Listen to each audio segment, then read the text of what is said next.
ഞാനൊരു ദിവസം ഒരു പ്രസ്സിൽ പോയിട്ട് ചില കാര്യങ്ങളൊക്കെ കമ്പ്യൂട്ടറിൻ്റെ മുമ്പിലിരുന്ന് അവിടെയുള്ള സഹോദരിയുടെ സഹായത്തോടെ ഇങ്ങനെ ചെയ്തുകൊണ്ടിരിക്കുമ്പോൾ നല്ല മഴയുണ്ട് കേട്ടോ.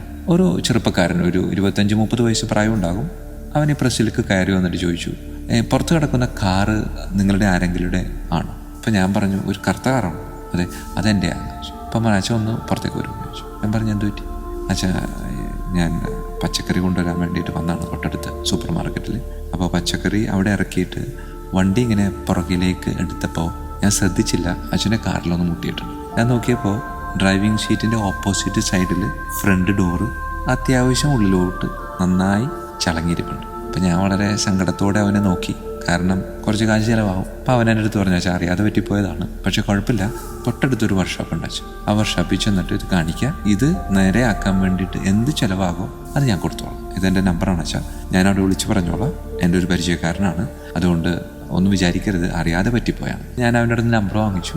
ഞാൻ പറഞ്ഞു, കുഴപ്പമില്ലടാ, ഞാൻ നോക്കിക്കോളാം എന്ന് പറഞ്ഞാൽ ഞാൻ വീണ്ടും പ്രസ്സിൽ കയറി എൻ്റെ കാര്യങ്ങളൊക്കെ ചെയ്ത് തീർത്തു. മഴയൊക്കെ മാറി ഞാൻ തിരിച്ച് എൻ്റെ പള്ളിമേടയിലേക്ക് പോകുമ്പോൾ ഞാൻ ഇവനെപ്പറ്റി ഒന്നുകൂടെ ആലോചിച്ചു. പ്രിയമുള്ളവരെ, ശക്തമായ മഴ, അവൻ്റെ വണ്ടി എൻ്റെ വണ്ടിയിലിരിക്കുന്നത് ഒരാൾ കണ്ടിട്ടില്ല.